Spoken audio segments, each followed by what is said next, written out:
It is an unlikely alliance, but the two former prime ministers from opposing political parties appeared together to warn of the dangers to Northern Ireland and the future of the United Kingdom if the country votes to leave the European Union. The plain, uncomfortable truth is that the unity of the United Kingdom itself is on the ballot paper in 2 weeks' time.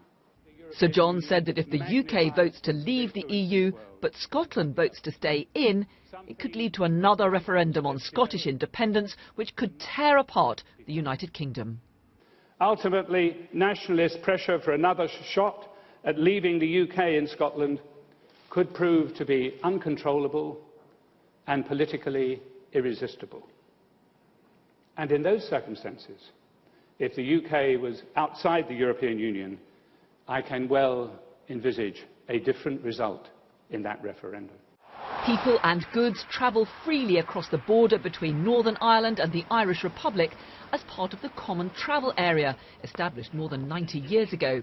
But if Britain votes for Brexit, that could become a new EU border. And the former Labour Prime Minister warned that would create immense problems for the relationship between North and South.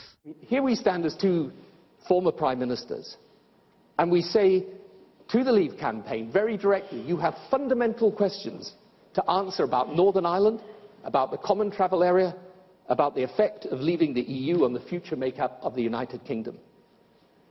And the people of Northern Ireland need these answers, and they need to have them within the next days. When John Major was Prime Minister in the 1990s, he played a critical role in bringing together key players in the Northern Ireland peace process, which led to the IRA's declaration of a ceasefire.